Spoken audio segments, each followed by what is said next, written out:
At dahil napakalamig today is hindi nga kami lalabas ng bahay at naisipan ko nga maglinis ng aming dating kwarto. As you can see nga guys, super kalat talaga niya. Bali ito pala yung dati naming kwarto. At ginawa na nga naming stock room ng mga laruan ng anak ko. Kasi nga lumipat kami ng room namin dun sa baba. Bali yung kwarto pala namin is dalawa lang dito sa taas at saka meron sa baba. Mas pinili pala namin sa baba kasi nga mas malaki yung kwarto doon. At sa amin nga natutulog itong toddler namin. Ito kasing kwarto na to is maliit sa amin. At madami din kaming gamit dito sa kwarto. Kaya naisipan nga namin lumipat sa baba.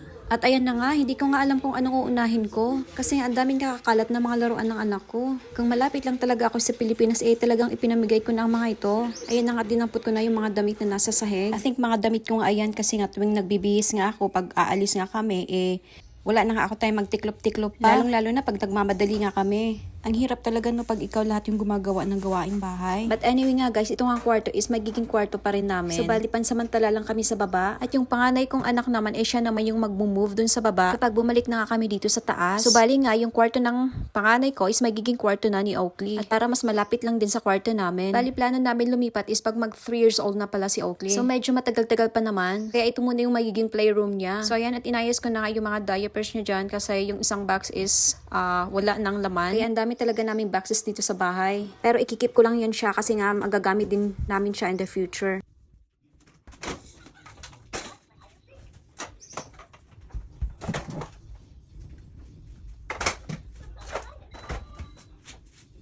Ayan, at kumuha lang ako ng plastic bag kasi itatabi ko muna itong dice na to kasi nga ningangat-ngat ng anak ko. Gustong-gusto pa naman niya ito laruin kaya lang hindi talaga pwede. Saka na siguro kapag alam na niya talaga kung paano laruin ito. Ayan na nga, at pinunasan ko na nga itong bookshelf na to kasi ang daming alikabok. Bali yung panganay ko palang anak yung gumagamit nito kaya lang ayaw niya, so nilabas niya sa kwarto niya. Kaya naman, nilagay ko muna dito sa kwarto na to. At magagamit naman yan paglagay ng mga toys ng anak ko.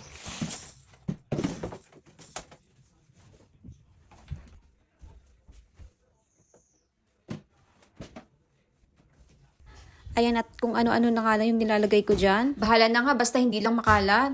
Pag nakita nga ito ng toddler ko, ay nako, for sure, magkakalat na naman yan.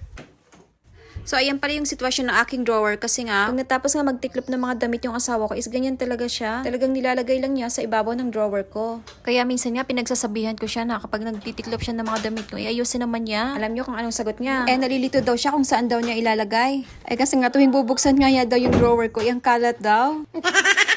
Kaya hindi daw niya alam kung saan daw niya ilalagay. Honestly guys, makalat talaga ako sa mga damit ko. Yung feeling na parang ang dami mong damit at feeling mo rin paulit-ulit mong sinusuot. Ewan ko lang kung may nakaka-relate din dyan sa akin.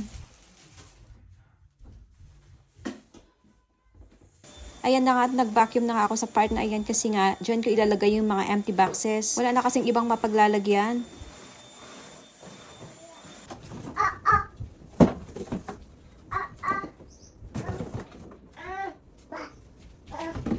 Ayan na nga, dinalo na tayo ng visor natin kung ano daw ba yung ginagawa ko. At kung tapos na din daw ba ako, kasi may ipapagawa daw siya next. At habang ako'y nagbabacuum, ay nakita ko nga itong wipes. Kaya akala ko nga walang laman itong box na to eh. At hindi pa pala ito nabuksan. Siguro nga nakalibutan ko lang ito o talagang natakpan lang ng mga laruan niya. At hindi ko rin talaga alam na andito pala yung mga sandals ko. At kaya naman naisipan ko na ilagay muna siya dito sa may bookshelf.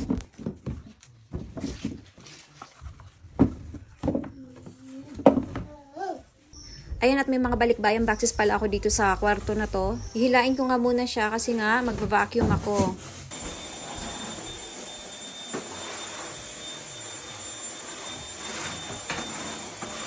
At nung nagva-vacuum nga ako, may nakita nga akong wall frame. Kaya sinabi ko agad sa asawa ko kung pwede niya ito ilagay dito sa kwarto na to. Buti nga at pumayag siya at ikinabit na nga niya agad. Come on, Oakley. No, put it back there. Put it back. At natapos ko na nga linisin yung mga kalat is nag-vacuum naman ako. At ayan na nga, maganda na tignan. Tchadan! O, diba? Ang linis na niya tignan. For sure, mamaya niyan, balik na naman yan sa dati. Parang gusto ko na tuloy lumipat dito. Nung natapos nga akong maglinis, nagutom na nga ako at buti na lang ay naluto na tong tinolang manok ko. Ang sarap talaga kumain ng may sabaw pag malamig. Tara at kain tayo guys!